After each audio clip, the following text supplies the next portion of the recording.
I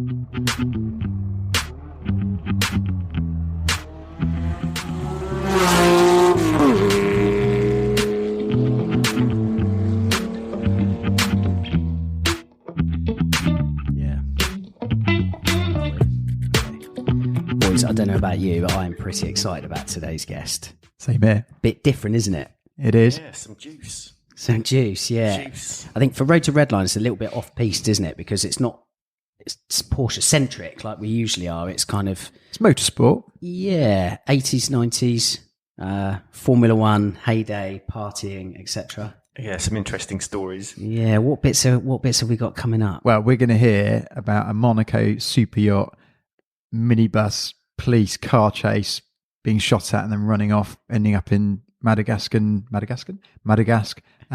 police cells. All in one night. All in one night. Yeah. I mean, it doesn't get much more F1 mechanic party boy than that, does it? Yeah, like tailor that or twin it with, nearly 41 redundancies. Yeah. Might be slight hyperbole in there, but... I think we've definitely established motorsport is not the most reliable career. Yes. Indeed. Yeah, Indeed. but fueled by passion, isn't it? So, And fun. Yeah, let's get on Mr. Paul van der Lohen, shall we? Let's do it. We're joined by a lovely chap called Paul van der Lohen and his equally lovely partner Deb, who have travelled all the way down from Oxford to be with us here on the South Coast tonight. Very kindly. Paul is a 996 Gen 2 owner. C2 or C4? C2. C2. With some nice mods. It sort of reminds me of an anniversary. A lot of people said that. Yeah, narrow body, but with like the C4S or turbo front bumper and whatnot, which we'll come on to. Seal grey. And Deb is also part of Seal Grey Society. a 986 Gen 2 Boxster. Is it S? No. Even better, to be honest. Immaculate. 53k on the clock, I think I spied earlier on as we were leaving the pub. Were we in the pub? So, yeah, but like I say, it's a little bit off-piste because Paul has carved out quite a incredible career, really, being in and around elite motorsport and kind of, mainly Formula One. In times gone by. So, we just want to hear all the naughty stories. I think so. I think this is going to be one of these podcasts where we're very quiet and Paul. How does do we all the meet talking. Paul? That's where we should start first. So I think you came down to our Road to West Bay drive, didn't you? Yeah, In fact, you yes. Remind us what time of the morning you left to get to be there on time. Well, it started on the Saturday evening. The journey? The discussion. We were having a barbecue. And I'd already sent you a message, Lee, saying it's too far, we're not going to come. And we'd had a few drinks and the weather was going to be good. And I just said to you, Deb, let's get up early and go. So we did. We got up at 4:30, I think, and drove down. And You were the first there. we were, yeah. That's embarrassing. We did go into an empty car park and then we thought, we'll just drive round. And then we saw Andy coming the other Driving the other way, yeah. Does anyone remember who turned up last? Yes, I do. I knew you'd say that. I absolutely knew it, yeah. Got out of bed eventually. Yeah. I think I rolled out of bed as Paul and Deb were rolling into the car park. That's a story for another day, isn't it? So, Yeah, that was an early morning for you guys, yeah, wasn't we it? really appreciate you guys coming. It was a great drive. Did you make a bit of a day of it? Did you stay down or did you go straight home No, after? we had to get back, didn't we? got back for the race. Yeah, there was a Grand Prix on. So, yeah. So you raced down and raced home, quite literally. Yeah. The drive down on the A34 from Oxford was just bliss. It was just nothing else. And we watched the sun come up.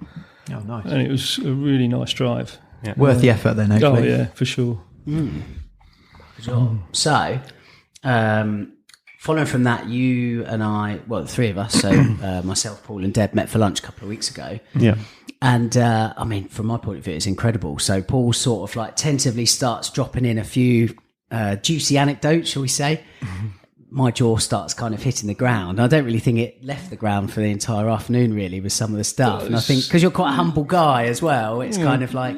Thank you. You know, I think some of these stories that you were telling me, it was just like from another world. But to you, it was just like, well, this was the 80s sort of thing. Not giving away your age. But, yeah. Well, it was. I mean, Formula One was such a different animal then to the way it is now.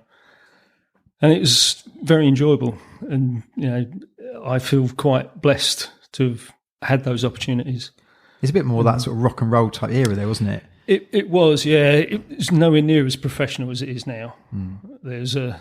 Do you think that means it's lost a bit of its charm? For me, yeah, it has. I mean, we were doing wheel stops the same way as they do now, not as frequent.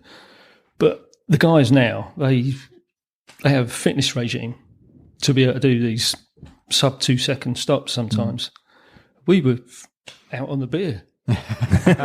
we didn't even think about being fit. We just said, that's what we got to do. Is that why they took 42 seconds? Well, yeah. Yeah. I mean, a few wobbly wheels around. Yeah. How many wheels did you lose? Well, me personally, none. But the technology involved as well has changed so much. Yeah. It's incredible what they do now. Well, we are extremely excited to hear your story in Elite Motorsport, and then also a bit about your Porsche story as well, because obviously that's where this podcast heralds from. Heralds from? I think it would be worth saying as well at this point, if you're listening at home, so it's definitely worth bearing in mind to the end, because we need your help. We have an upcoming episode that, again, grew off our little kind of Road to Redline WhatsApp group chat in the week, where we'd realised we'd had one or two, how do you put it, discrepancies with the law, blue lights thing. Yeah. One of us has been banned from driving. Which one? Yeah. So we'll kind of reveal all that another time, all in jest, obviously, because we condone, or we don't condone dangerous driving, etc. Yeah. This is the podcast I've got to sit out of, isn't it? Yeah, you're not whiter than white. Don't you worry about that. And yes, but we'll need everybody's help to kind of get involved with that. So we'll give some more information about that at the end. But for now, yeah, like I said, I'm really looking forward to this and hearing your story, Paul. So, if you wouldn't mind starting at the top and kind of telling us how you got involved in Elite Motorsport. Okay, yeah, it's a long story. I grew up loving cars, racing cars. My dad built me a go-kart when I was 8 or 9. We went through that sort of natural progression into racing karts way back in the 70s, where again it wasn't that professional. I left school without any sort of qualifications, being told that I was going to be the thick kid, not being able to do anything or get a decent job. But my passion was cars, and I got an apprenticeship in a local garage, which is quite embarrassing because it was the local Skoda garage. As most people know, Skodas in the late 70s were... Well, it's the skip on wheels. Yeah, that was the joke. That was the joke, yeah. You must have taken a lot of stick for that back then. I did, yeah. And it's sort of, what doesn't kill you makes you stronger. I remember the first day at college, day release, everyone had to introduce themselves and stand up and say who they were and where they worked. And it got to my turn, and I was just, cringing. God, really? Why didn't you make something up? Well, I should have done, yeah. But and even that experience at college and everybody laughing at me because I was working on Skodas made me more determined to get into motorsport. And when did you set your mind on you were going to work in motorsport? What was it? Can you remember that moment or age where you sort of went, no, I think it was while I was karting. So really? It would have been between the age of 10, 14, something like that. And I was adamant that was what I was going to do. And I got this apprenticeship, and I'd already decided when I started the apprenticeship that as soon as I'd finished it and got my papers and was qualified, I was going to look for a job in motor racing.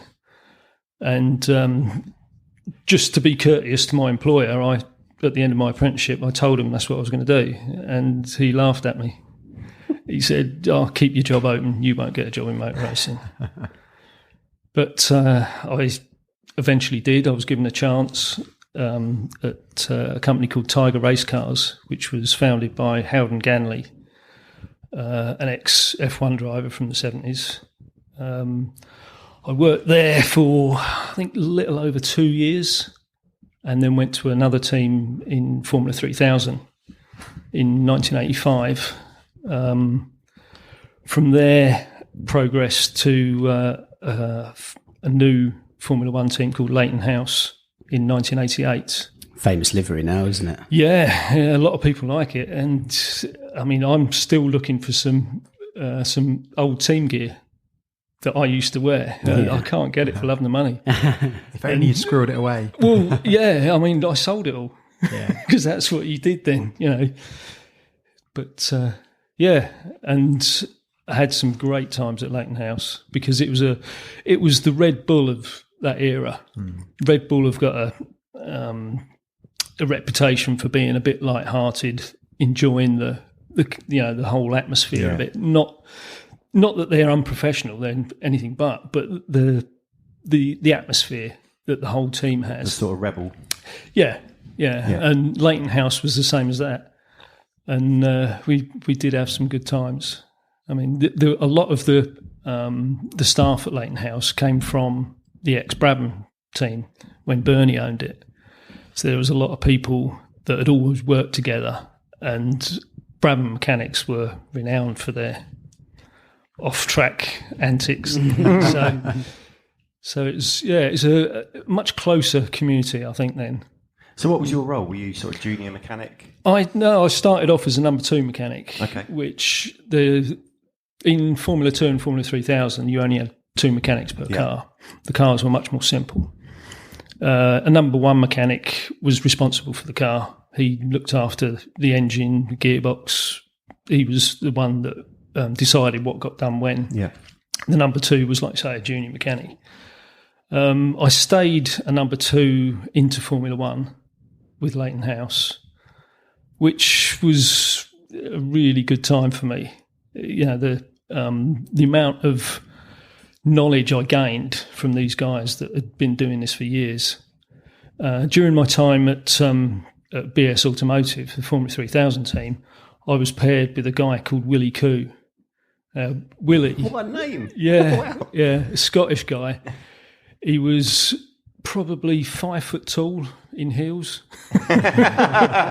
but he was so funny and so sort of encouraging for me. Yeah. And I was literally bricking myself the first time I went to work there, thinking, "Oh my God, I've got to know what I'm doing." And he said, "No, you don't have to do that. Come to me if you don't know something. I'll look after you." And I just thought he was a mechanic. But it turns out, after working with him for maybe 3 or 4 days, he was Jim Clark's mechanic.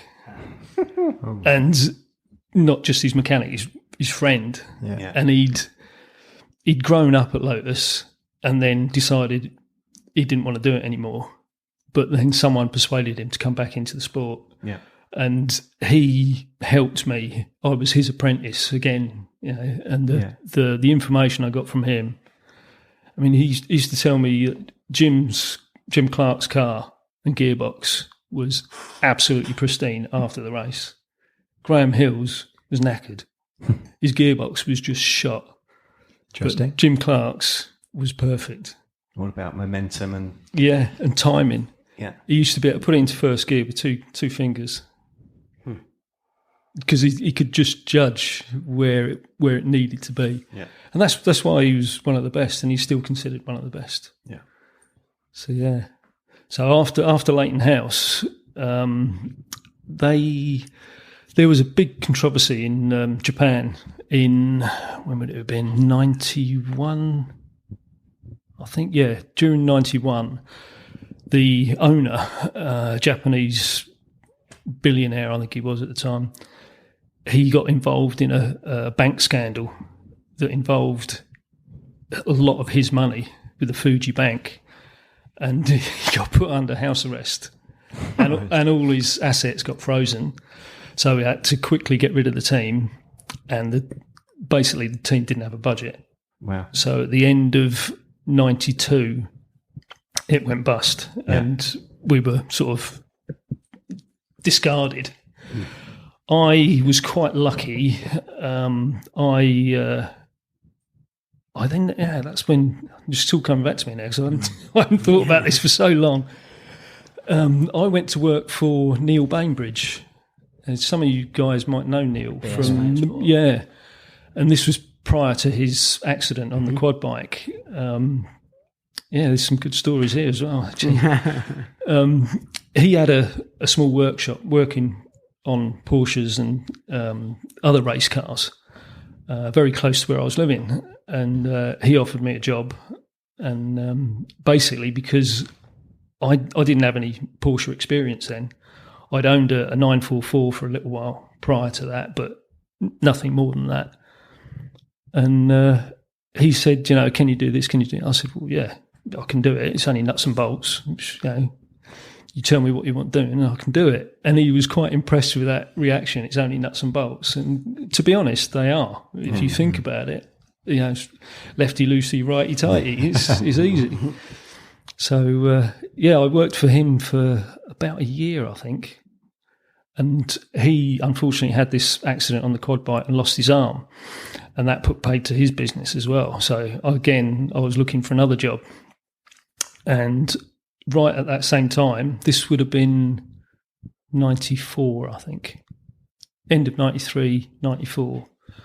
A guy called Nick Worth and Jack Brabham and Max Mosley got together and formed a new team called Simtech.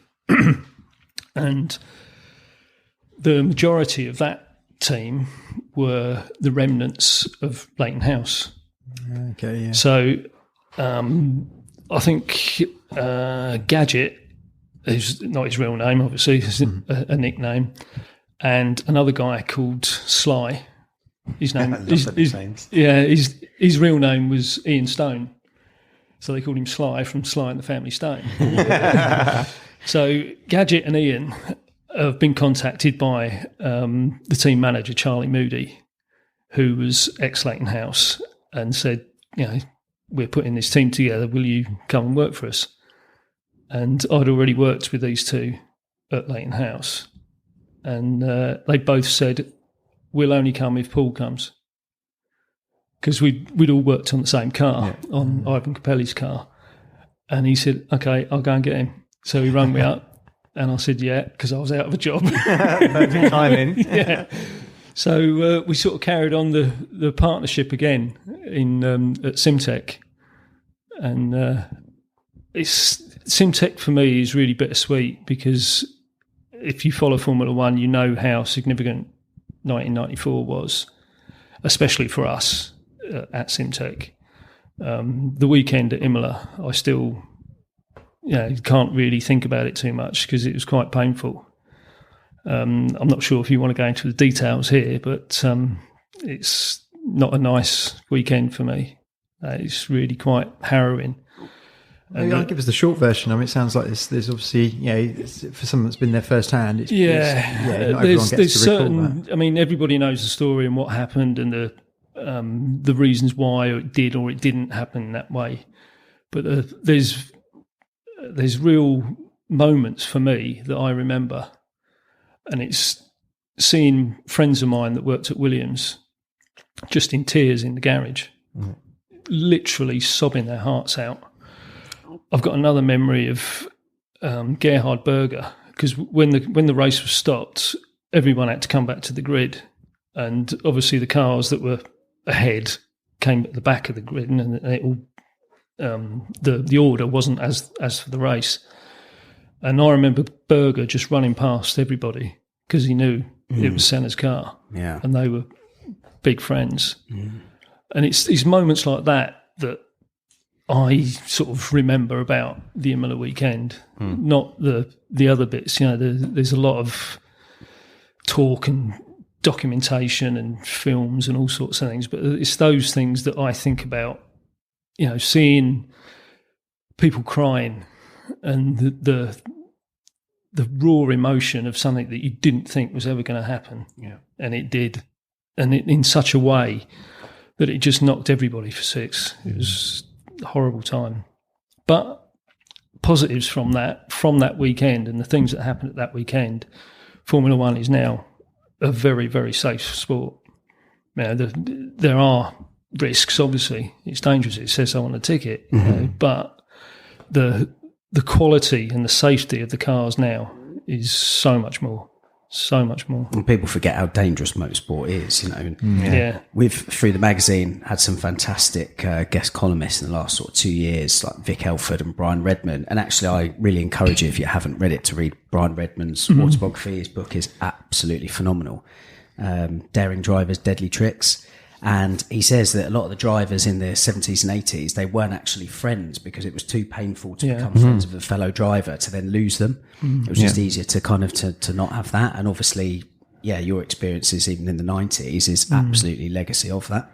Amazing how late it was that, it was as unsafe as it was. You think Well, I think Formula One in general at that time took it all for granted because there hadn't been an accident of that sort of level. I mean, various drivers had accidents, and there was Elio De Angelis got killed at Paul Ricard probably 5 or 6 years earlier, but that was in testing. To have a driver die at a race, 2 drivers die at a race, it's quite a thing that people thought, this is not happened. This can't happen. But like I say, the result of that is a much safer sport. It was a line in the sand moment, wasn't it? Really, for kind of safety in elite. It was motorsport. for sure. Yeah. But then people like Jackie Stewart had been pushing for this for years, and the FIA and the governing bodies were open to it, but they didn't realise how dangerous it was. Yeah. And I think the way that the designs were going and the capability of the cars just went almost exponential. And that overtook the safety element. It did, for sure, yeah. I mean, there was a lot of thought during that period because it was the refuelling period as well. And we had the Jos Verstappen fire. That happened a few pits away from where I was. And that happened just exactly a lap before we were pitting David Brabham. And we were thinking, is this going to happen to us? And it's the consideration and the risk assessment that's done now is massive in comparison to how it was. But that's an evolution of sport, basically. You have to have that. So it's it's on the right track now, I think. There's some parts of Formula One now that people are saying needs to change, but I think in general the way that the safety aspect has increased, and there's no longer that deadly sport. Well, at least people are learning from it now. Going back to Redmond's era, it was almost that it was. Well, that was how it was. Yeah, it was a given, wasn't it? Like it even was when rather than if, wasn't it? Yeah, and that's it. It was like even now the incident with Joel Bianchi a few years ago at Suzuka. I mean, the whole Halo cockpit came directly from that accident. So if there are any positives to take from how things are these days, it's at least that as a sport, people are learning from things rather than just kind of accepting it as an eventuality or a possible. Eventuality, But so, where did your story go from '94 anyway, Paul? From '94, we went into '95 with a new driver. David left. He wanted to pursue a small sports car, I think.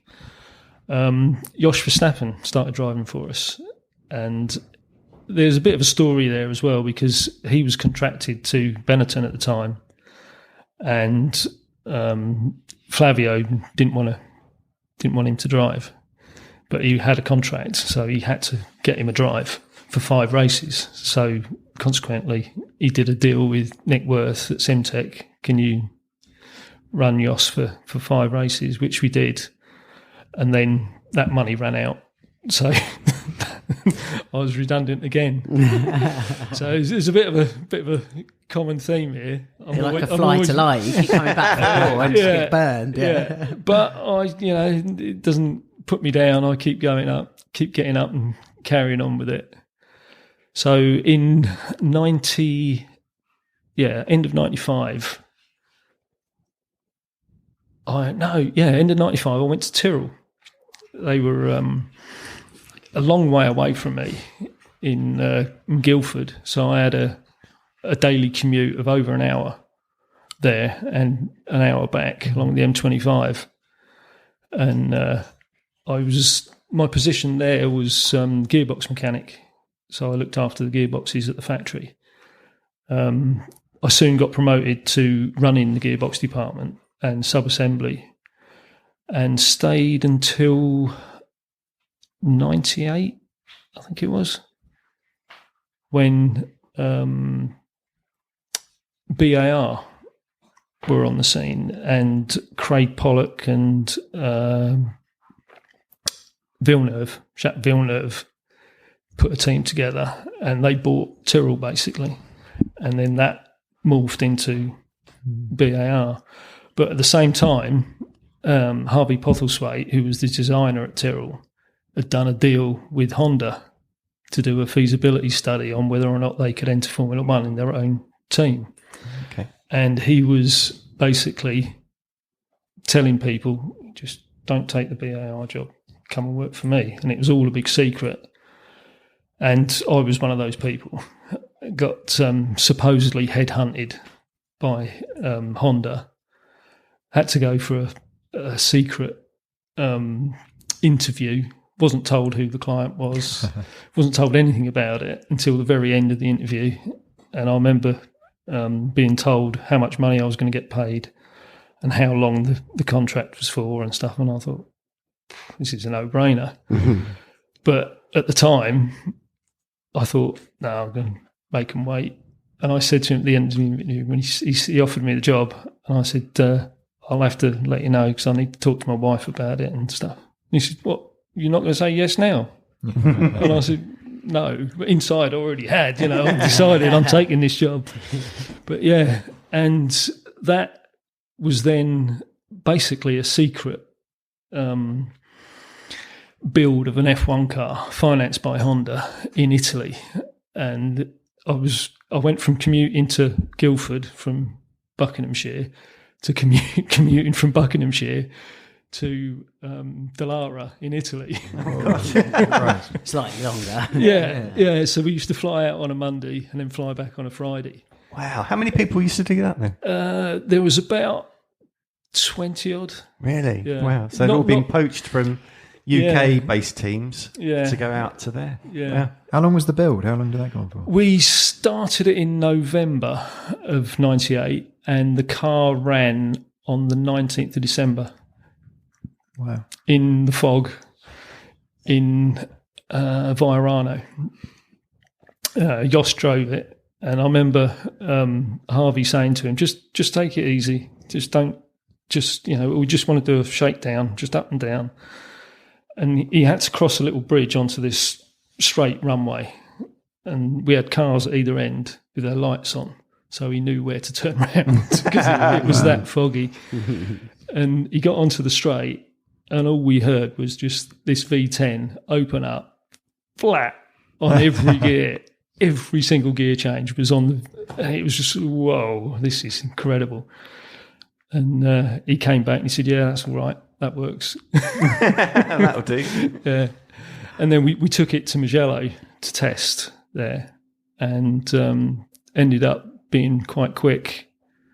And we thought, oh, this is going to be good. So after Christmas of that year, into 99, we started testing with all the other Formula One teams in Barcelona and Jerez, I think we went to. And for the first few tests, the car was very, very quick. But unfortunately, at this point, Harvey has a heart attack and died at the circuit. And that basically, for want of... I think Honda used it as a reason why they weren't going to back their own team. But it was just part of it. I think they got scared by the 600 million a year that he wanted to finance it. And I then thought I was going to be out of a job again. But Honda actually took over the operation and used the facilities that had been put down there as a engine build facility for supply to BAR. Okay. So I applied for a job there, thinking, I'm not going to get this, and I did. So I retrained again as a Formula One engine builder. Wow. And went to Japan for, I think, 6 or 8 weeks at a time, and was retrained to build Formula One engines. And me and 2 other guys were the first non-Japanese to build the Honda V12s and V10s, which was just an astounding time. Yeah. Do they build them differently? I mean, is it a technique thing? Is it a I don't think the build process is that different. I mean, the machining and the design certainly is. In many ways, Honda were quite backward with the way they did things. It was the Honda way, or that was it. We did it their way, but their philosophy was the right way. They had a mentality where, no, this is the way we're going to do it, and if this doesn't work, we'll change it once we proved it doesn't work. They wouldn't take something else and try and copy it. They would do it their way, and they would make it work. And I think that's probably one of the reasons why the current Honda engine didn't go as well in the beginning, because they were down a design path and they were going to go with it until they decided it wasn't going to work. But they, like I say, a lot of their technologies were quite backward, even at that time in the early 2000s. But yeah, that I stayed there for 11 years and ended up as build manager, in charge of about 14 guys, some European English guys, some Japanese. So where was this based? Where were you building? This was in Bracknell. Oh, okay. So you've been back to the UK. Yeah. So were you travelling with the team non-stop at that time? Yeah, every 2 weeks we'd come back to the UK and then go off to the next race. And this particular race, this particular year at Monaco, I'd been promoted to the number 2 mechanic on the number 1 car, Ivan Capelli's car, and we'd had a reasonable race. Oh no, actually, I've made a mistake. It wasn't. I was working on the T car, and Adrian Newey, who designed the car, had that's it. Yeah, I was working on last year's car because it was the T car, and the new car. Yeah, the 891 was the new car, and this particular car, Ivan's car, it had a mechanical fuel pump on it, which was on the bulkhead, the rear bulkhead, and we'd had fuel pressure problems. So I was drafted off the T car onto the race car for extra pair of hands, and on the Thursday night after the Thursday running, because they run on a Thursday in Monaco, the fuel pump needed changing, so we changed it, put the new one in, put it all back together, fired it up, ran for about 10 seconds, and then just seized. And then eventually we found out this fuel pump was bolted onto the bulkhead, and the bulkhead wasn't flat. So when you tightened it up, it seized up. It ran for a little while and then just seized up. Anyway, we got around that, did a bit of a bodge on it, got it running, and by this time we're well into the small hours. It was about 4 o'clock in the morning, I think. We go back to the hotel, a couple of hours sleep. We didn't run on a Friday, but we had to work all day. And again, because there was so much work to do, we finish early hours on the Friday, get up for qualifying, did the qualifying, had to change an engine on the Saturday night for the race, which was normal practice. You had about 12 engines. 12? Probably, yeah. Wow. Maybe more than that, because you were running 3 cars. Yeah. And the engines only did, 1,000 miles probably. I can't remember what the actual figures were, but you were changing an engine every night. But they weren't, 5-6 hours. You could change an engine with the right kit in probably hour and a half tops. Oh, wow, jeez. But it was a lot of associated work. So anyway, basically the weekend was a lot of all-nighters. And on the Sunday of the race, we do the race, think, Can't have a sleep. thank God that's over. We're done now. And Monaco's always in May. My birthday's in May the 23rd. And it always happens that Monaco is around my birthday. So this particular year, our sponsors have got a yacht. So we go down to the yacht in our minibuses and we're celebrating the end of the race. I think we came 6th, actually. That's why we were celebrating. I'm sure he was 6th. So we got a point. And we're on the boat and we're celebrating as you do. We're all a bit... When you say yachts, is this like one of the Monaco monster yachts? Oh, yeah. A huge, great thing. Had a helicopter and all sorts on it. And we decide that it's time for us to go to bed because we've had no sleep. And a friend of mine whose nickname is Dangerous. He was dangerous, but Sounds he was quite a guy. He's not with us anymore, unfortunately, but he was a great guy. He has had too much to drink, and he decides he's going to drive us home in the minibus back to the hotel. So we pile in, and I think there was me, Gadget, Sly, another couple of guys, Robbie Arnott, and maybe a few others. I can't remember now. What year is this roughly, Paul? This was 1989. Yeah. And we're in the back of this minibus, and I remember seeing at least 2 magnums of champagne, probably 3. And I'm sat in the back, Dangerous is driving, and we get sort of lost going around the circuit. And then Dangerous decides he knows the way to go. And he chooses a road that's been closed off by the police. And there's a policeman in the road. And he just drives straight towards him. The policeman jumps out of the way. We carry on. And a chase ensues. So there's a police chase. They're quite grumpy, aren't they, the old Madagascar police? They're very, not... I've got a story about that. Very grumpy, yeah. So we're in the back of this minibus. Dangerous is driving along. And this particular year, we're staying at quite a posh hotel, the Beach Plaza. And it had its own beach, which was literally off the road. So Dangerous decides, now this police car's behind us, that he's going to ditch the minibus and run for it. So that's exactly what he does. He drives onto the beach, jumps out, and legs it across the beach into the darkness. So you lot are just left in the van. So we're all left in the van. The police come running down, empty a couple of shells into the air. And by this time we're thinking, best stay in the van. Yeah. So Is Dangerous swimming back to the yacht by now? he was hiding somewhere. Yeah. Bastard. Yeah.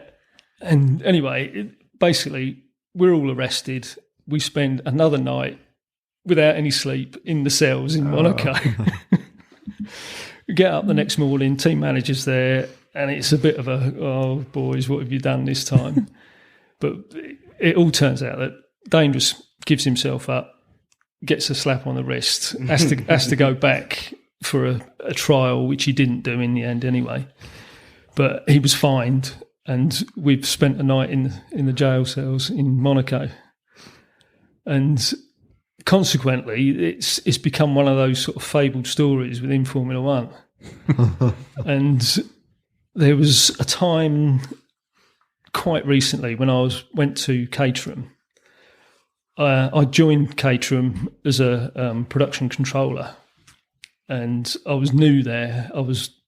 They were based in Norfolk. I came from Buckinghamshire, so I was staying up there. Didn't really know many people there, and was walking around the workshop. Went into the gearbox shop, and there was a few people, old faces, that I sort of recognised, and they were having this discussion.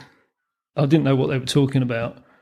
And one of these guys looked at me and he said, you were there, weren't you? I said, where? He said, you were there in Monaco that time you all got arrested. I said, yeah, I'm one of them. And these young lads were being told this story about the mechanics that got shot at in Monaco. and there's one of them there stood right in front of them. Yeah. So, as we said, motorsport can be dangerous. It can be dangerous, yeah. You think that those kids, they're not going to see that, are they? They're going to miss all that. Yeah. It's all too straight-laced and yeah. ruly. Yeah, definitely now. Getting fit. Yeah. Yeah, I mean, now I've heard stories where the mechanics don't go out at night. Yeah. They've got to be on it, haven't they? Yeah. And for good reason. Yeah. Match fit. Some of the things that we used to do were just crazy. So when you said you're on the road every 2 weeks, so basically every 2 weeks you were on the beers afterwards. So so you pretty much had a story every 2 weeks of pretty much what you got up to? Yeah. Was there always a party? Probably, yeah. Yeah, there was a lot of there was a different mentality to it then. Yeah, was it us and them with sort of drivers and mechanics and that sort of thing, or did everyone? No, everyone mucked in together. You know, we had smaller teams, wasn't it? Yeah, yeah. There was a really good friend of mine, Kenny Hankammer. He was the chief mechanic at Red Bull up until recently. Me and him we worked at Tiger Race Cars together, actually. It's another funny story because all the stories I've told so far, at the end of each team, I'm made redundant. Kenny took a different turn and he won a championship. He went to Benetton and was Michael's mechanic, stayed on with Alonso. He then went from Benetton, or as it was, Renault. He went to Red Bull and then won all the championships with Gravy Train. With Sebastian. Yeah. So it's always quite funny, you know. We both worked in Formula One for the same amount of time. I've never won a championship. He's won 11. But I'm a better mechanic than him. But I mean, does that kind of not show what Formula One is like as a business? And we see it kind of glamorized via Netflix and Drive to Survive with the drivers. I mean, we don't quite feel as sorry for them because they're all clearly multi-millionaires these days. But I mean, you know, you kept getting made redundant and you kept going back because you love it. I mean, I'm sure there were more kind of stable jobs or career paths out there that you could have took. Oh, absolutely, it's a passion for it that took you back. Yeah, you know? Absolutely, yeah. There's something about, you know, especially with the old V10s and the normally aspirated engines, you hear one of those and it never leaves your soul. It's there, you know, and it's like the sound of a flat six. You hear that screaming, and it still gives me goosebumps now. And I've heard them so many times, you know, and it's a passion. And I suppose like the era of which you were in Formula One, you assimilate it to like football, 80s, 90s, you know, professional footballers were the same, weren't they? They'd play a game and then they'd go out on the beers and it was kind of, you know, it was part of the lifestyle. And as we'd said before over lunch that time, it's kind of cool because the magic of it was there weren't mobile phones everywhere like there were these days, you know, and you could get away with all sorts of shit. It being recorded. Yeah. What else did you get up to then, Paul? You've just reminded me of another story, actually, that dates back to that 70s, 80s period. Back when I was doing F2 and Formula 3000, we had a driver called Thomas Kaiser, who was a Swedish driver. He was okay. He wasn't the fastest guy in the pit lane, but he wasn't the slowest. But his mentor was James Hunt. And James Hunt used to travel with us. And I remember as a kid when James won the championship in 76, I remember listening to this, the Fuji Grand Prix on a transistor radio in bed at 4 o'clock in the morning. And he was just like immense for me. I travelled down to Brands Hatch to see his celebration of winning the championship. And that sort of relationship from my point of view, seeing the driver there, you know, was incredible. And then all of a sudden, many years later, he sat with me at dinner Wow. And I'm thinking, oh my God, it's James Hunt. But my overriding memory of him was in the Formula 3000 season, we did a street race in a little town in south of France called Pau.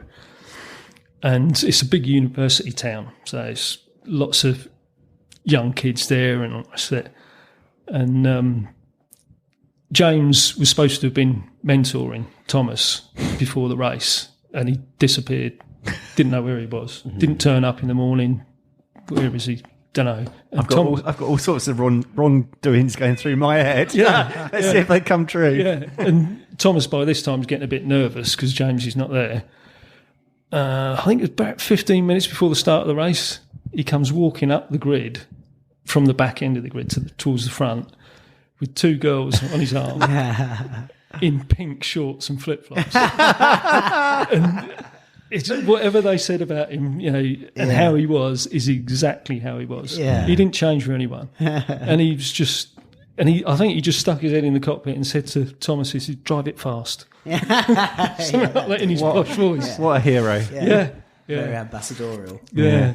And then it's another James Hunt story, actually, but this one involves Barry Sheen as well. Because you can Another hero. My them God. two were like that. Yeah. And this was at a test at Silverstone.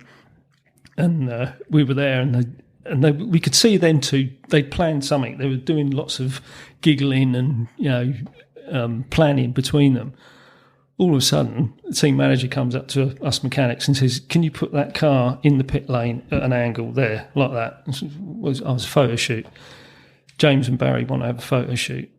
So, okay. So we're all stood there waiting to, With this, James comes out, Barry comes out, they sit on the car, one on each wheel.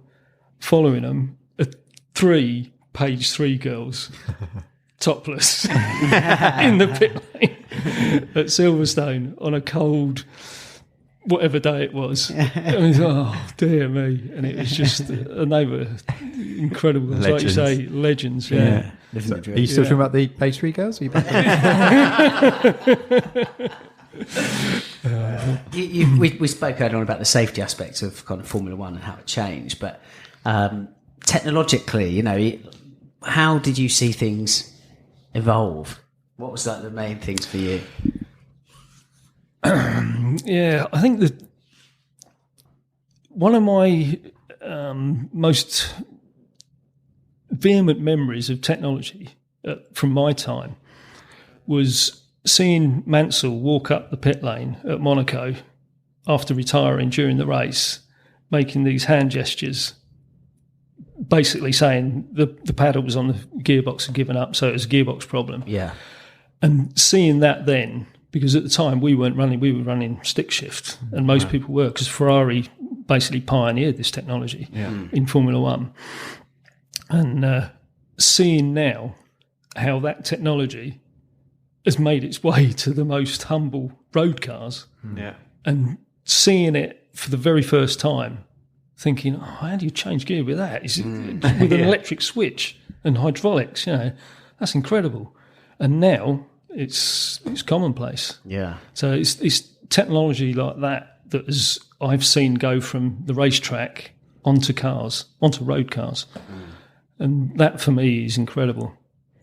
And also the way that the turbo technology, because I was around in 88 when the first era of turbo cars was being used, and we were running the two categories together. There was normally aspirated, excuse me, and the turbo cars.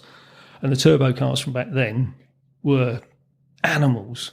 The turbo lag was like a week. It was just incredible the way the driving skill you needed to handle that, because the throttle pedals were just switches. It was on or off. And I remember Christian Danner, because he won the championship in Formula 3000 in 85, and he moved from the F3000 car, which was basically a normally aspirated 3-litre DFV engine. He went from that to a turbo BMW Arrows, and he said, there's no straights on these circuits because you just go down them so quickly. you just accelerate, and that's it. You're at the next corner. Yeah. It's just unbelievable. So yeah, that sort of technological change has been immense, and seeing it, like I say, from the beginnings to finding its way onto a road car for me is just incredible, and that proves the point that the development work that Formula One and motorsport does have a valid reason for being there, because it does filter down. It has to, doesn't it? That's the reason the manufacturers can justify the spend, isn't it? Yeah. And the same way that new technologies now, they're talking about biofuels now, and the best place to develop a biofuel is going to be on the racetrack. Yeah. And the way that the rules have changed recently over the years to limit the amount of fuel that a car can use. I mean, when we were filling them up, they had, I don't know how many litres of fuel in them, probably over 200. I think Really? they did. I think they did at one point. Wow. And now they're down to 110 kilos. And they have to do the same 200-mile race at higher speeds. Less and fuel, half the fuel. Yeah, it's incredible the technology that's available now. Was there any, just change it a little bit, was there any big sort of trackside bloopers that you can think of? Is there where people sort of drop the ball and sort of comedy type stuff? Yeah, I mean, you wouldn't. Thankfully, touch wood, I never had any. I had close shaves where things went wrong, but nothing was a mistake from our point of view. There was one time that I do remember, which was quite sad, really. Damon Hill, first lap out at Silverstone, I can't remember what year it was, but the poor mechanic, he'd forgotten to put nuts on the bolts that held the rear leg of the front wishbones. Oops. And the bolts had just risen out as he got out the pit lane. Both wheels just fell off, pointing in the wrong direction. Yeah, funny but not funny. Yeah. But did he get made redundant after that? He was quite an experienced mechanic. He was gutted. Yeah. He'd been on the sauce the night before, hadn't he? Couldn't possibly say. but yeah, there's a lot of things that go wrong, or used to go wrong in Formula One. Like I say, the professionalism that's there now, there's checks and balances that are built in now that avoid these mistakes. It's almost like aircraft level, isn't it? It's phenomenal. I would even go to say it's probably more clinical than that. Wow. They're probably above aircraft. Who do you think's progressed that? Which teams have progressed that the most over the? Was it a joint? I think you'd have to say Mercedes. Yeah. In recent years, Mercedes have got a work ethic that comes from the top, and I've never worked at Mercedes, but like I say, Mercedes came from Tyrrell, where I had worked, and the mentality that has been built on by Ross Brawn, who was there at Honda. Then it went to Brawn, obviously, and his influence on the workforce was incredible. During my time at Honda, I was the engine rep, if you like, at the race team. So after each race, there was a debrief, and I'd have to go to Brackley to be part of this big debrief, of which there was probably 30-odd people around a table. Right. And Ross was there chairing it, and every department had to give their bit about what had happened, what the problems were. And Ross did this off his phone, and he would remember exactly what had happened. He'd make little notes on his phone. You're not going to put a big detailed report on your phone. And it just struck me as this guy is just so on it. He remembers everything, and he's got a mind that can go back and he'll say, right, you said that last time. What happened? Why wasn't it A and it should have been B or something like that? Yeah. And he never raised his voice. He never chastised anyone. if something did go wrong, he helped find the way, link it all together, and pull it all together. And I think Toto has taken that same mentality and brought that team together, because the way they work together is immense. And I've never sort of seen a team like it. I mean, you can look at Ferrari now; they've got the same sort of facilities, they've got the same minds, the same capability, but they haven't actually fitted it all together as a holistic unit that works together. And I think that's where Mercedes' success has come from. Yeah, Toto Wolff's a fascinating bloke, has to be said. I'd like to learn a bit more about him. As Formula One drivers, generally, they have a reputation of being divas, don't they, really? Are there any sort of like memories or anecdotes that you recall that would adhere to that mantra? No, really not. I've been really lucky. All my drivers have been really down to earth, honest, great people. They don't. It's not the fact that they're drivers; they're just nice people. I think one of the nicest guys, to take your question and turn it around a little bit, one of the nicest drivers I've ever had the pleasure of being with is Carl Wendlinger, who was a Mercedes junior driver in the sports car team with Michael and Frentzen. And he was supposedly one of the quickest out of the three, or probably the quickest. And he drove the Leighton House in the 92 season. And he's just a really thoroughly nice bloke, really tall, didn't say much. And it was his first race, actually, in South Africa in 92, I think. He was so tall, he didn't have a seat. He was too long. Yeah. The cockpit was made for Ivan, who was my height, and Carl was, I don't know if he's not far off 6 foot if he is. And Gustav Brunner was our engineer, and he said, "Oh no, he won't have a seat." And he just literally got on it, and we had foam rubber, sticky back rubber on the seat back. And that's all he had. Really? Yeah. Must have had a sore ass. Yeah. But he put it on 7th on the grid. And a year-old car. Incredible. Really quick driver. Really quick. And he had an accident at Manicourt, I think, later on that year. And that slowed him up a little bit. He was never as quick. Never as sharp. And then he left Leighton House and went to Sauber, and he had that big accident in Monaco where he was in a coma for a while. And that slowed him up a lot. But I think he did a lot of DTM after that. I'm not sure what he did. But funnily enough, recently, was it last year? Last year we got back in touch with him. He had an Instagram account, and I sort of followed him, and we had a few messages on that. And I saw that he was in the UK one day last year. And I messaged him. I said, "Carl, can we get together and have a drink?" And he said, "Oh, I'm really busy. I'm at Silverstone on Saturday. If you can get up there, we'll have a chat." And I said, "Well, funnily enough, a friend of mine's working at Silverstone that day, and we're up to see him." And I said, "Oh, great." So, I said, "Where are you?" And he said, "Oh, we're in the wing." And I thought it was just him and a car. It turns out that it was the Mercedes 70th or 100th anniversary.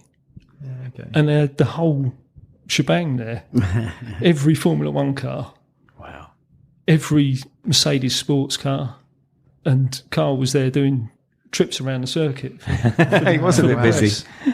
And Chris Harris was there, and Toby, is it the other journalist from Top Gear?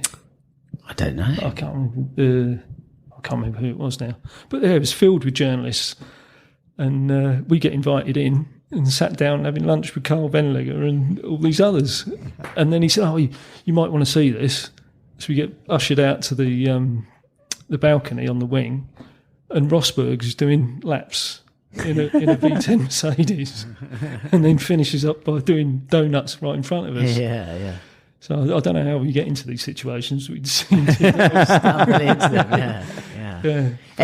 that kind of the Formula One community like, particularly in regards to like you mechanics and whatnot from back in the day? Is it like a mini family, or is it like very competitive? It's competitive, but it is you do have that camaraderie. Yeah, and I believe it's still the same now. There's a little bit of segregation between teams now because of the IP and the design copying, which is a bit ironic, seeing what Racing Point have done this year. But no, I think on a level from the mechanics outlook, it is as it was. There's a real family and everyone looks after each other. They look out for each other. They socialise together. Yeah, it's a nice place to be.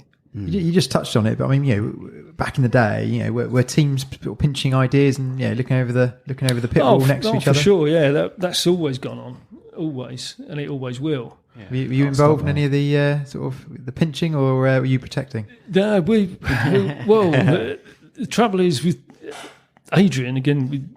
He designed the Leighton House cars, and he went down a particular design path that he couldn't actually make work because of the lack of tunnel time, I think, wind tunnel time. But as the whole process evolved, wind tunnel time became more valuable and people understood aerodynamics a lot more. And he took his ideas from Leighton House to Williams. If you look at the Williams from 93 or 92, 93 onwards, when he was there, it's almost exactly the same as the Leighton House was. Just more developed. Developed it more, understood it more, and then that Williams then became, it won 2 or 3 championships, I think, with Adrian designing it. Yeah. So those design ideas will move around. Yeah, from team to team.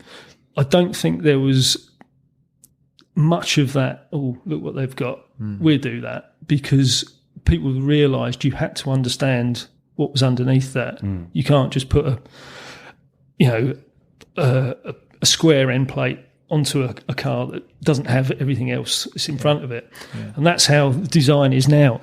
I mean, the whole car is designed holistically. So the front wing has to work with the floor, with the rear wing, and all of those all connects together. Yeah, and back then there wasn't that sort of holistic view. They didn't understand it as much. Separate components almost, weren't they? Separate parts. Yeah.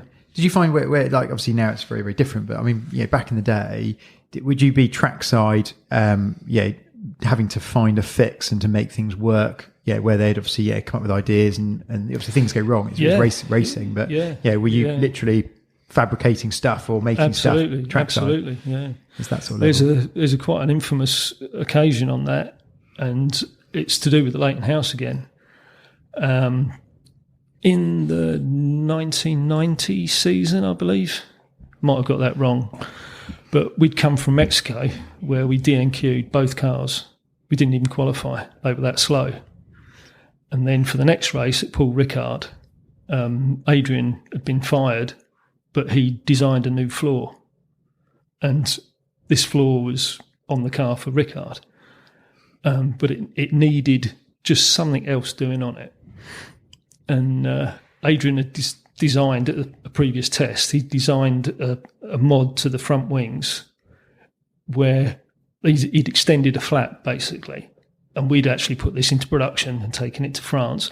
But he designed this flap and said to the mechanics at the test, you need to go and find something that's flat and this thick. And basically the guy came back with a McDonald's tray. A tray from McDonald's. And they ended up in the car? They cut it up and they made this extension to the flat and it solved it. And that is the God's honest truth. That's written down somewhere in a magazine. Tray. Yeah. And then was it the plywood one or the plastic one? The plastic one. And then from that, we put that into production and we took the car to Paul Ricard. And because of the way that the car used the tyres, we didn't do a tyre stop in that race. Yeah. And we ended up leading, I think it was 15 laps, first and second. And Ivan actually came second in the race, which was a big moment. It was a big turnaround as well. Yeah. Nice. Yeah. Did I hear earlier on that you said you'd done Le Mans? No, I haven't. Ah, We did an F2 race at Le Mans, yeah. but I've never done the 24-hour race. Okay. It's not something I'm that keen on, to be honest. Yeah. Well, you're used to not sleeping anyway. Yeah. You, so. I need to get all I can now. Yeah, okay. What about your Porsche story then, Paul? Yeah. Is there a lot of synergy between sort of people come out of motorsport going to Porsches? Is that a thing? Well, how did you find it then? Well, yeah, I've always had a Porsche weakness right from a kid. I like the idea of this car being against convention, having the engine the wrong side of the rear wheels hanging out the back, and I just like the design. The fact there's not a square panel, a flat panel on it. It's all curves. And my initial sort of fascination with Porsche came from while I was at school.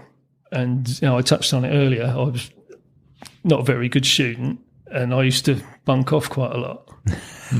And living in Aylesbury, I was on the main line into London. And as kids, we used to just jump on a train and go into London for the day. But on the way, I'd stop at Amersham, where Auto Farm was, Josh Sadler. Yeah. And the Auto Farm showroom workshop was just right outside the train station.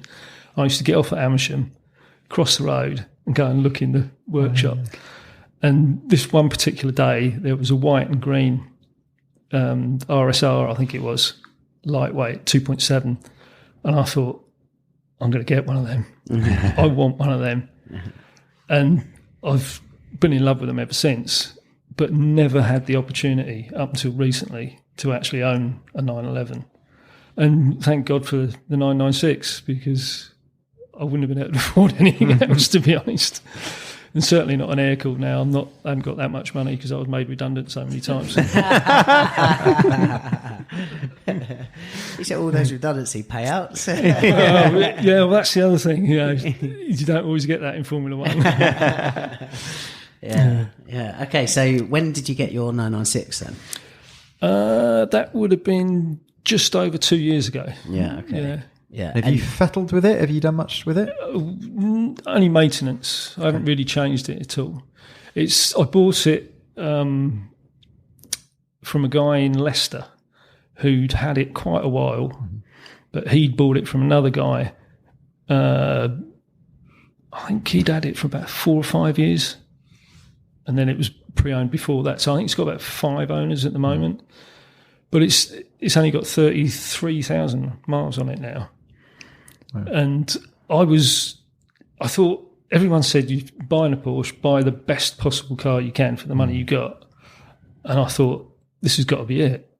So I set myself a budget of 20 grand, saw this car, and even before I got out of my Golf to go and look at it, I knew it was the car I was going to buy because it was so clean. And Dan, the guy I bought it off, he'd changed the wheels on it and taken the split rims off and put 19-inch 997 wheels on it, the 5 spokes. Yeah. And it does look nice. It rolls on 35 series tyres. It's got the turbo front bumper, so from the front it looks like a 4S. Yeah. It's manual, no sunroof, full black leather, 030 suspension. So it's got the same suspension as the Anniversary. Yeah. It's a really nice sorted car. Since I've had it, I've sent it straight to Auto Farm to get the IMS done on it because so many stories, and I thought this hasn't done enough miles to be proven that it's not going to go. Yeah, nice that you've gone back to Auto Farm by the way. As a kid, wandering in the workshop. Do they know that you appeared in their workshop all those years ago? That's quite. They took me round actually because. You guys must know about the the Trinidad 2.7. Yes, purple one. Yeah, they just got that. And I said, "Oh, can I see it?" And they took me down and looked at it, and it was just taken completely apart. You couldn't even recognise it as a car. Yeah. So I'm not sure how they're getting on with it now. Yeah. It must be It was maybe a couple of nearly years finished. ago, wasn't it? Yeah. So, like you say, it was like 2 years ago. It was just before they moved, wasn't it? Yeah. So, Yeah. when they were still in the proper place. Yeah, so now they're in Box and Gas, and which is just up the road. But I haven't been there yet. So, but yeah, that's how I got into Porsche through Autofarm, basically. Yeah. So where's your story going to take you from this point then? From now,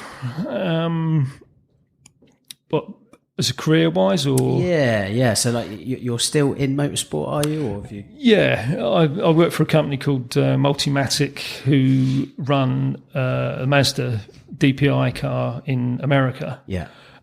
Because of the COVID situation, that has basically been shipped out to America. And the company now, I'm still furloughed at the moment, but the company now are diversifying into other forms of motorsport and automotive contracts. Yeah. Can I put it that way? Yeah. So before the world had a wobble, you'd be going out to the States like regularly, I suppose. I was going to be factory based, running the parts department. Yeah. So basically organising, shipping out parts to the team. Yeah. Organising the way the parts are scheduled, the manufacture and stuff like that. So why would the team not be based in the States? Not to do you out of a job, but why is there the base in the UK for a stateside championship? That I don't think I can answer actually, Lee, because I don't know. It's a weird one. It's a Canadian company that have their motorsport based in the UK, primarily because of the expertise that's here. I think. That's it, isn't it? It's all the amazing minds that we've got. Yeah. And Motorsport Valley. Yeah, and the team that are now running in the States have got, I think, at least 10 guys from the UK living out there.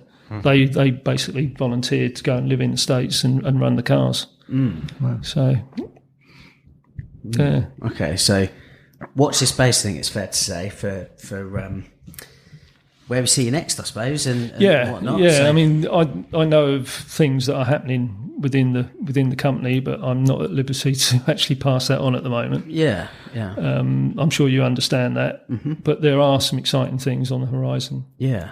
Is that motorsport related? Motorsport and road car related, yeah. Fab. So I'm biting at the chomp to get back to work. Yeah, I'm sure. So especially after some with your feet up, hey. Yeah. Done a lot. I bet you've now got the cleanest, most polished 996 in the country. Funny you should say that. Yeah. In fact, you didn't bring it today, did you? No, because it was wet. It's too clean. That's why we bought the box then. We should finish up with the 10 Porsche questions. Good shout. Indeed. I'll dive in, Joe, with the questions. Right, Paul, are you ready? Yeah, I'm ready. Yeah. Hey. Right, number 1, air or water? It's got to be both. Can't survive without either. Take that. Number 2, favourite Porsche model? Got to be 996. Number 3, favourite Porsche colour? Ooh. Guards red. Good choice. Number 4, ultimate Porsche icon? Ooh, dear me. You're not allowed to say Lee, that's banned. Derek Bell. Excellent. Good shout. Number 5, favourite track? Spa. Number 6, Tafouche or not Tafouche? Foosh. Okay. Number 7, stock or hot rod? Stock. Number 8, narrow or wide body? Narrow. Number 9, cars and coffee or a track day? Cars and coffee. I'm too old for a track day. And number 10, back seats or no back seats? No back seats. Oh, okay. Okay, very good. I've got a couple more questions. So have I. Go on, you go first. I was just on the back of that track question, have you spent much time driving on track? Because obviously you spent a lot of time at the track. Yeah, not driving. Yes, driving. In anger? No. I mean, I drove a minibus round. You're being chased by the police. That wasn't me. The hire cars you take round the track. I mean, you used to be able to do it quite freely. Yeah. But not now. God bless the 80s. Yeah. I mean, I drove a minibus the wrong way round Sao Paulo while I was working for FOM, and they got an email. Who was driving this van at this point in time? And they came to me and said, "You were driving it." I said, "Yeah." And said, "You were going around the wrong way." I said, "I didn't know you had to." Your set to one time was quite slow. Wasn't it? Yeah. Must try harder. So, no, I mean, I wouldn't consider myself a race driver. I think I can drive fast, but that's just up here in my head. I've been in cars with race drivers and wanting to get out as quick as I possibly can. Feeling a bit sick. They are just ridiculously fast. They can do things with cars that you... Who scared you on track then? What car were you in when you got scared on track? It was a hire car, and it was Ivan Capelli. In a hire car? In a hire car. Hire cars are the fastest cars. Yeah. So with the, do you reckon your Porsche will ever see a bit of track action, or is it too loved for that? Not with me at the wheel. It wouldn't. You don't dig it out in the rain. It never goes. Right, Yeah. No, I'm not good enough. I'll freely admit that. I'd pay for another car to take on track, but I don't think I'd take mine. I'd want to drive it too hard, and I know what you can do. I've got a mechanical sympathy for what's going on inside the engine and the gearbox and the brakes and everything. When you hammer into a corner, changing down from 160 miles an hour, What it does, and you're putting it through the gearbox, I know what's going on. So it's... I feel sorry for it. I do. I do. And just touching on what you were saying earlier, so obviously you've got a new addition to your household, which in the shape of a Cayman. Not Cayman, sorry, no, Boxster. Apologies. And I was quite impressed of your positive response to the Boxster. Yes, and obviously it's associated Cayman family. Why do you look at me? He's always got to come in with this, isn't he? Yeah. I think we need to chuck a mic at Deb, really. Here you go, have this. But by the way, if you're listening at home, before we press record, Deb specifically said, don't put a mic near me. If you wouldn't mind, carry on, we'll get you up. Try and stay as close to the mic. Okay. Yeah, I had the opinion that, the thoughts that the Boxster was the poor relation. Just like Lee does. Yeah. I'd never driven one. I'd only seen him on the road. I'd read so much about them, and so many people had said to me, "Oh, they're a great car." But I'd never actually realised how good they are until I drove Deb's. Incredible. We came down here a few weeks ago to meet with Lee, and it was just an absolute joy to drive. I recommend it to anyone. If you want to buy a good, affordable Porsche, get into a Boxster. A brilliant car. I think you think the same, don't you? Good value for money. I mean, mine, I think, for what you get for that amount of money, it's hard to go wrong to get a good one. Yeah. But it's a great car. Well, it is a real Porsche, isn't it? Yeah. You are right. And I don't think anyone can hear me at this point. They are cracking value for money. Yeah. Cracking value. Thank you, Joe. Thank you, Joe. They are cracking value for money. And actually, I've been noticing the prices on the 986s creeping up. Yeah, it was a lovely example for sale at Paragon a couple of weeks ago, Tiptronic for 11,995. I think similar miles to yours, I think. Yeah. I mean, phenomenal. Absolutely phenomenal. I think there was another one as well, a manual example somewhere else again, 11,995.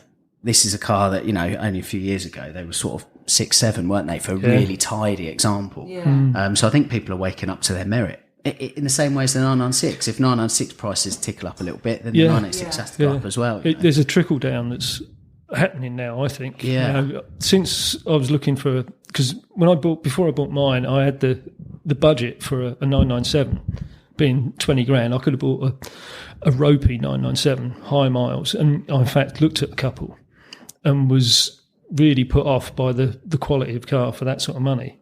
So that's why I decided on a really nice 996. And in that period of time, I've had mine valued for insurance purposes, and it's now sitting at 25 from an insurance point of view. And there are cars with that sort of mileage going for that sort of price, maybe more sometimes, I don't know. And you guys could probably tell me more about that. I think so, yeah. I think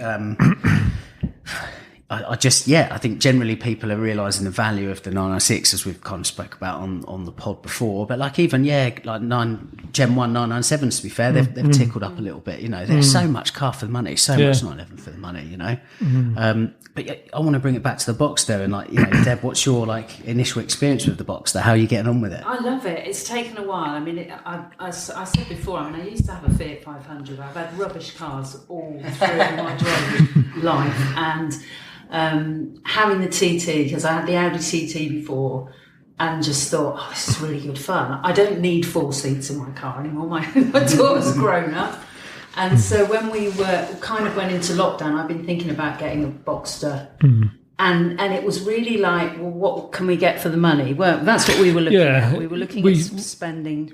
We sort of said 5.5 budget, didn't we? Yeah. And then this one came up. And because the 911 is in such good nick, when I've seen Boxsters, they're just a bit tatty. I'm used to seeing a car that's really nice, and when we saw this one, it's a cracker. So it was a bit of a no-brainer, a bit more money, but it's great. It's a great car, really good car. They're built to be driven, but I think the way things are going, I think it will be kind to you. Yeah. I have to say, I enjoy seeing your Instagram page, Paul. You'll have to, if you wouldn't mind shouting out as to exactly what that is, because I can't pronounce it. It's Jam Cecil. Okay, I'm not even going to ask. They're both it's a combination of my middle names. Right. I've got the longest name in the world. It's actually Paul Cecil James van der Loen. Excellent, absolutely excellent. Yeah, okay. Well, we'll take that if people wouldn't mind. Yeah, following. Yeah, I think there's some awesome shots that you guys have put up lately. These two, we do Silver go Grey out. Porsches out and about. Yeah. Sunday mornings we both take the cars out, and it's great fun. Yeah, really good fun. Yeah, our neighbours think we're mad. They do. Yeah, they do. Going to the same place in 2 different cars. On our own. They don't get it. They don't. No, it's great. It's great to see. Like Paul and Deb, like both of you guys, thank you for making the 2-hour journey to come down and see us on the coast. And thank you. You On Road to Redline for evening. It's really been a pleasure. It. Thank you. I tell you what, for such an unassuming chap, he's had some experiences. Eye opener, wasn't it? Was good juice. Yes, it was. It was great to hear about like motorsport, to be honest with you, before I was born. So, you know? No, all of that I sort of remembered. It feels like yesterday for you. Yeah, it was. Some amazing stories, and that sort of stuff won't happen again, will it? As we were saying, too many cameras, too many eyes, too many spies. Yeah, indeed. So, Anything else to rhyme with that? No, they'd all just be lies. Very good, very good. Very good. So, thanks for coming on, Paul. Yeah, without Appreciate a doubt. it. Paul and his wife Deb are currently en route back to Oxford, which is a stellar effort for a Tuesday night. It's, 2 hours from Paul and all of that. Bournemouth? Yeah. So it's a fair slog and a fair commitment to Road to Redline. And they're valued members of the R2R family, aren't they? Looking ahead to next week, we have decided to insert a fairly cool, fairly hopefully funny, light-hearted sort of pod where we're going to be talking about motoring discrepancies is probably the best way to describe it. Yeah. Convictions, red light chases. Convictions, bans, blues and twos. Yeah. Loss of licenses. We'd like to hear other stories, not just mine. Yeah, we've all kind of tentatively realised that there's a story to be told around the table. What we haven't done is divulge them in any great detail to one another yet, because we want to keep it as a surprise. I think what we want to... Is there anybody, sorry to interject, is there anybody local that might like to come on with a real juicy story? Well, this is it, isn't it? If you're listening to this and you think, I might have a story. Or you could phone in. Well, yeah. I mean, let's go full radio. Why not? Let's do it. But if you've got a story and you wouldn't mind sharing it with us, so long as it is the right side of the moral line. Yeah. Because we don't want to descend into complete anarchy, rape or debauchery. Well, probably edit that bit out. Too far. Oh dear. So what is allowed and what's not? So I think what we've actually maybe stumbled upon is that there's a bit of a synergy between Porsche owners and slightly checkered motoring history. Tie us all with the same brush. So I think we just want to test out and see if we're right and if any of our fellow podcast listeners are in the same boat. We'd love to get you involved with this. We really want to make this a community podcast. So if you have what you think would be an interesting story, drop us a line via the usual channels, either our Road to Redline Instagram or our own private ones, whatever way you kind of you'll see fit with. We'd love to get you on. We'd love to hear your stories and just have a light-hearted episode at our motoring mishaps with our good friends in the law. Absolutely. Guys, we need to give a big shout out to our latest Patreon supporters. Obviously, it helps the world go round and keeps us in biscuits, which is always appreciated. And moral support. That's the biggest thing, I think. Moral support's good. Yes, yeah. No, we really do appreciate it. Yeah, shall we name them? Why not? We've got Toby, who we posted on Instagram this week. Amazing story, actually, with his really, history of cars. Yeah, there's some great stuff in there. Yeah, cracking jacket as well, Toby, on the third picture in on our gallery. That's from a time, wouldn't it? Yeah. It's absolutely spot on. He did go through his mum's wardrobe, I think, in the bottom of the wardrobe, looking in all the boxes of old photos to drag out. Spot There's on. amazing ones are there. Spot on. So yeah, thanks Toby for that. We've got Nick Modha. Sorry for the pronunciation. Very generous in supporting us. James at Auto Amateur. Yes, James supporting us. McGrath. Thank you, James. The man, the legend.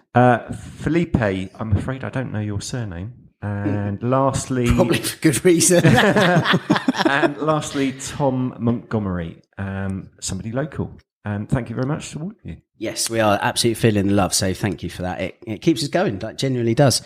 I just want to say as well, while we're all kind of feeling and sharing the love here, if you haven't already, check out the Auto Amateur podcast. It's by a friend of ours, James McGrath, who is actually one of our Patreon subs, which is awesome. He's a real friend of the pod, and he's. I thought he was your lover, actually. Well, he's definitely up there, I'd say, without a doubt. But he's been personally for me a tremendous support for what I do. But actually, he really does sing the praises of our podcast on his. It's a cracking podcast. It's a lot to do with James's own Porsche story, which is 996, 997, 991 based.